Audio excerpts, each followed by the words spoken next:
নমস্কার বন্ধুরা, সকলে নিশ্চয়ই খুব ভালো আছেন ও সুস্থ আছেন। মায়ের রান্নাঘর চ্যানেলে আপনাদের সবাইকে আরও একবার ওয়েলকাম। আজকে আমি আপনাদেরকে যে রেসিপিটি শেয়ার করব সেটি হলো আলু আর পটলের দম।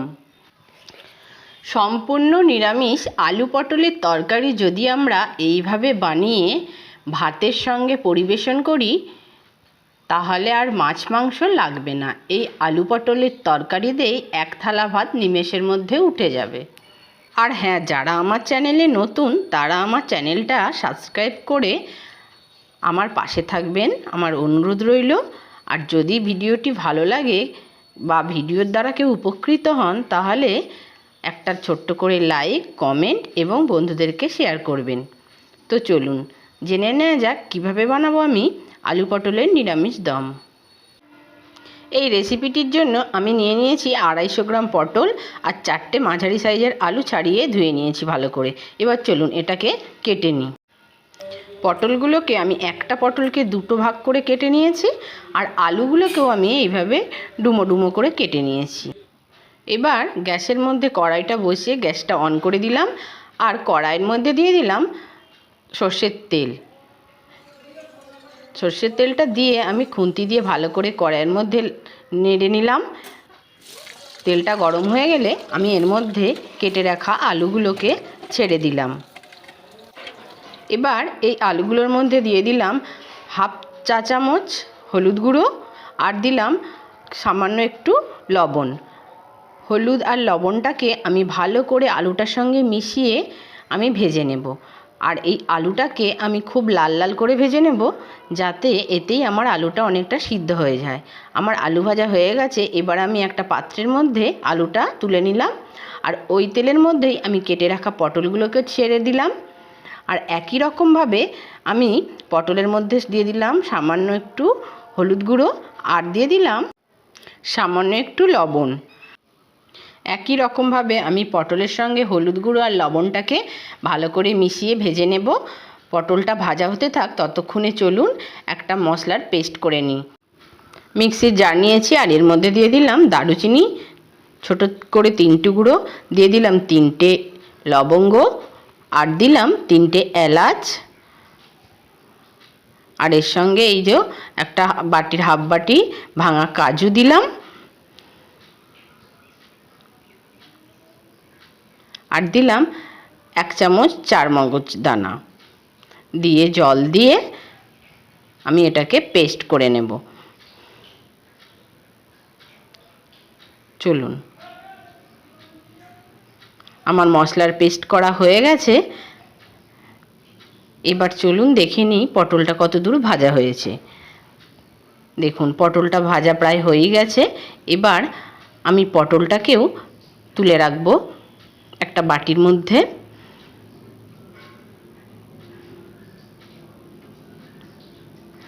পটলটা তুলে আমি ওই তেলের মধ্যেই এবার দিয়ে দেব একটা তেজপাতা আর দিলাম 2টো ছোটো এলাচ, 2টো দারুচিনির টুকরো আর দিলাম 2টো লবঙ্গ। আর এর সাথে দেব হাফ চামচ জিরে। ফোড়নের জন্য এগুলো আমি ইউজ করেছি।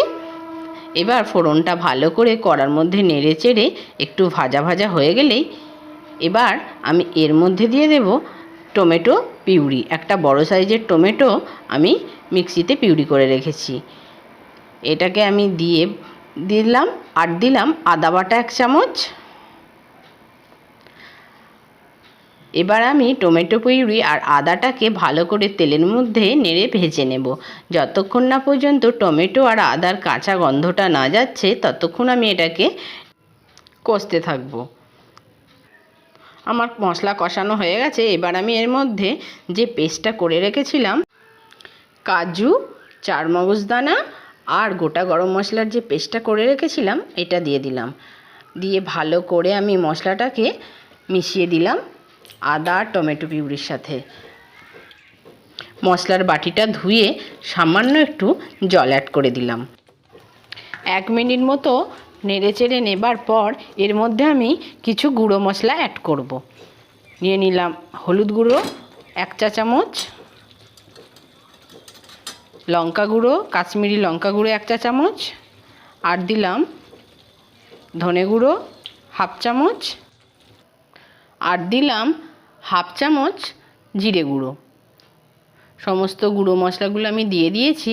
এবার এটাকে আমি এই মশলার পেস্টের সঙ্গে ভালো করে নেড়ে মিশিয়ে নেব। খুব ভালো করে মিশিয়ে নেব। কয়েক সেকেন্ড নাড়াচাড়া করার পর দেখুন এর কালারটা খুব সুন্দর এসে গেছে। এবার আর এটাকে আমি নেড়ে নেব যতক্ষণ না পর্যন্ত মশলাটা থেকে তেল রিলিজ করছে।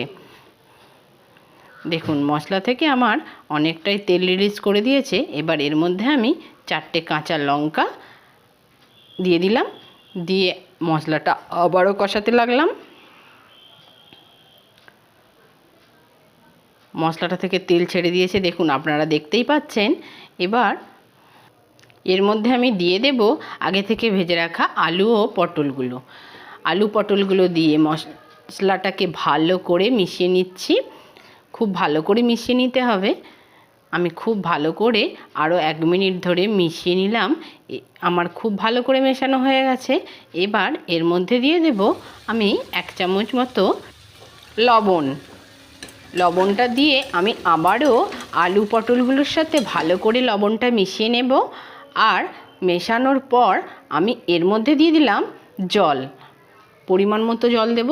আপনারা যেরকম গ্রেভি করবেন বলে ভাববেন সেরকম জল দেবেন। আমি অল্প গ্রেভি করব বলে তার জন্য আমি 1 কাপ পরিমাণ জল দিয়েছি। জলটা দিয়ে সমস্ত মশলার সঙ্গে ভালো করে মিশিয়ে আমি ঢাকা দিয়ে 10 মিনিট রান্না করব। আমার 10 মিনিট হয়ে গেছে। দেখুন আমার একদম তৈরি হয়ে গেছে আলু পটলের এক তরকারি। আর সাথে দেখুন গ্রেভিটাও খুব সুন্দর হয়েছে। এর মধ্যে দিয়ে দিলাম 1 চামচ চিনি। চিনিটাকে আমি ভালো করে মিশিয়ে নিলাম। আর সবশেষে এর মধ্যে আর একটা উপকরণ অ্যাড করতে হবে, সেটা হচ্ছে ঘি। যেহেতু নিরামিষ তরকারি তার জন্য একটু ঘিয়ের ফ্লেভারটা দারুণ স্বাদ এনে দেয়। তো আমি ঘি মিশিয়ে দিয়েছি 1 চামচ। আর এবার আমার একদম রেডি পটল আলুর তরকারি। এটা আপনারা গরম গরম ভাত কিংবা রুটির সঙ্গে পরিবেশন করতে পারেন। আজকের মতো এই পর্যন্তই। আবার অন্য কোনো দিন অন্য একটা রেসিপি নিয়ে হাজির হব আপনাদের কাছে। টাটা।